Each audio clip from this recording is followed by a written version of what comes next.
ہماری آج کی اس مجلس میں محرم الحرام کی فضیلت اور اہمیت پر کچھ مذاکرہ ہوگا۔ ہمیں یہ جان لینا چاہیے کہ محرم الحرام اسلامی سال کا پہلا مہینہ ہے، اور ان 4 حرمت والے مہینوں میں سے ایک ہے جن کا ذکر قرآن کریم میں آیا ہے۔ یہ مہینہ عبادات، تقوی، توبہ، صبر اور اللہ تعالیٰ کی اطاعت کا پیغام دیتا ہے۔ اللہ تبارک و تعالیٰ نے قرآن پاک میں فرمایا ہے، ان عدت الشہور عند اللہ 12 شہرا فی کتاب اللہ یوم خلق السماوات والارض منها 4 حرم۔ بے شک اللہ کے نزدیک مہینوں کی تعداد 12 ہے، ان میں سے 4 حرمت والے ہیں۔ سورہ توبہ کی یہ آیت ہے۔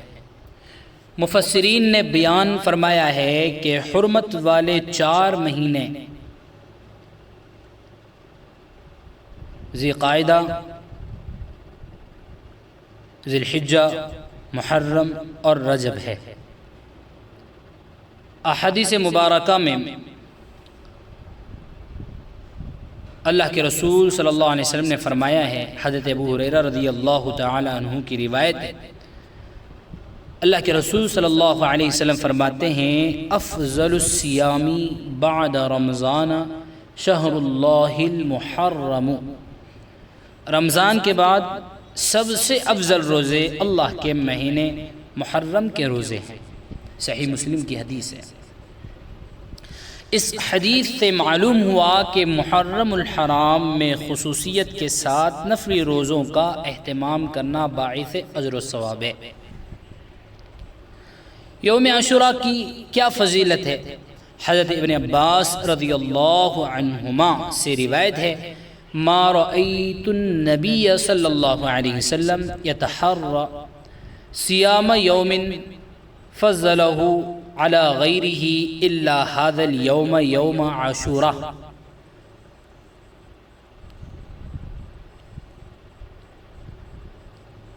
میں نے نبی کریم صلی اللہ علیہ وسلم کو کسی دن کے روزے کا اتنا اہتمام کرتے ہوئے نہیں دیکھا جتنا عاشوراء کے دن کا کرتے تھے۔ صحیح بخاری کی حدیث ہے۔ ایک اور حدیث میں آیا ہے، صیام یوم عاشوراء احتسب علی اللہ ان یکفر السنۃ التی قبلہ۔ اللہ کے رسول فرماتے ہیں کہ مجھے امید ہے کہ عاشوراء کا روزہ گزشتہ 1 سال کے گناہوں کا کفارہ بن جائے گا۔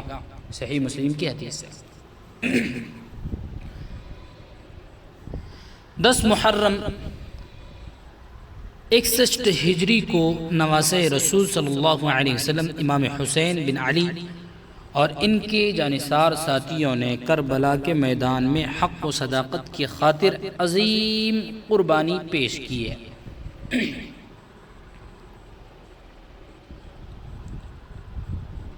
واقع کربلا ہمیں یہ درس دیتا ہے کہ حق پر ثابت قدم رہنا، ظلم کے سامنے جھکنے سے انکار کرنا، دین کی حفاظت کے لیے قربانی دینا، صبر و استقامت اختیار کرنا، اللہ تعالیٰ پر کامل بھروسہ رکھنا۔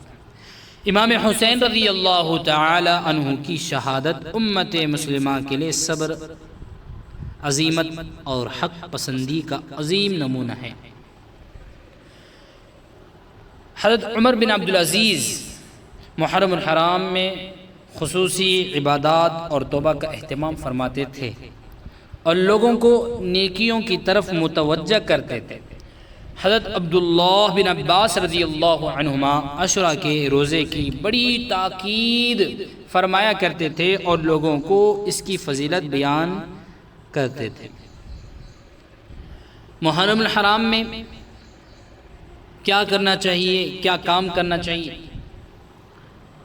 سب سے پہلے ہے کہ توبہ و استغفار کا اہتمام کریں۔ دوسرے نمبر پر ہے کہ قرآن کریم کی تلاوت کریں، اور تیسرے نمبر پہ کہ روزے نفلی روزے رکھیں، خصوصاً 9 اور 10 یا پھر 10 اور 11 محرم کے روزے۔ نمبر 4 پہ آتا ہے کہ صدقہ و خیرات ادا کریں۔ نمبر 5 پر آتا ہے ذکر الہی اور درود شریف کی کثرت۔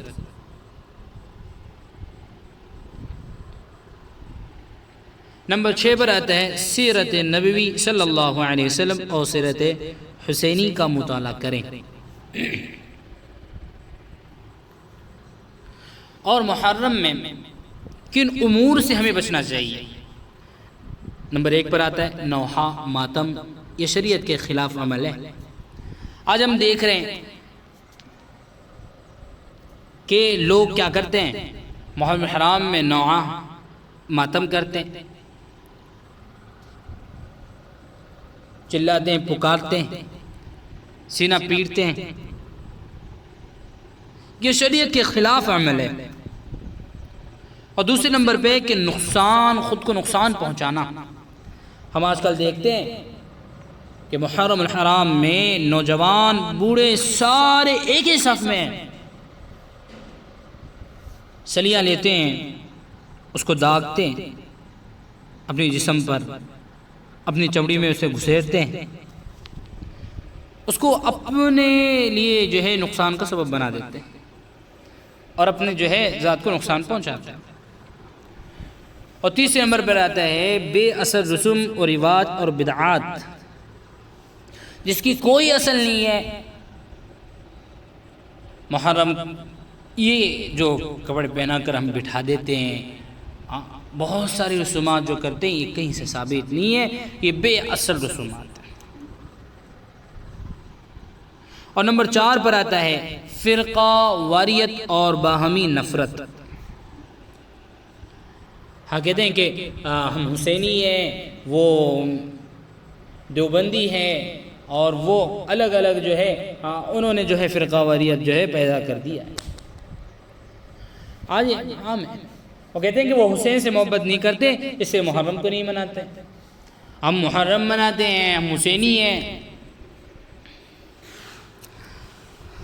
اللہ کے رسول صلی اللہ علیہ وسلم نے ارشاد فرمایا ہے لیس منا من لطم الحدود وشق الجیوب ودعا بدعوى الجاہلیہ۔ اللہ کے رسول فرماتے ہیں کہ وہ شخص ہم میں سے نہیں ہے جو غم میں رخسار پیٹے، گریبان پھاڑے اور جاہلیت کی پکارے۔ صحیح بخاری کی حدیث ہے، صحیح مسلم میں بھی یہ حدیث موجود ہے۔ آج ہم دیکھیں کہ کیسے ماتم مناتے ہیں حسینی کے نام پر، گال پیٹتے ہیں، اپنے آپ کو نقصان پہنچاتے ہیں۔ یہ محرم کا حق نہیں ہے۔ محرم الحرام عظمت، عبادات، توبہ، روزہ، صبر اور قربانی کا مہینہ ہے۔ اس مہینے میں ہمیں قرآن و سنت کی تعلیمات پر عمل کرتے ہوئے عبادت میں اضافہ کرنا چاہیے۔ یوم عاشوراء کے روزے رکھنے چاہیے اور واقعہ کربلا سے حق پر استقامت اور دین کے لیے قربانی کا سبق حاصل کرنا، اور اللہ تعالی ہمیں محرم الحرام کی برکتوں سے بھرپور فائدہ اٹھانے کی توفیق عطا فرمائے۔ میرے عزیز یاد رکھیں کہ محرم الحرام یہ ماتم منانے اور گال جو ہے اپنے جسم کو پیٹنے، اپنے جسم کو نقصان پہنچانے کا مہینہ نہیں ہے۔ یہ عبادات، توبہ، روزہ، صبر کرنے کا مہینہ ہے۔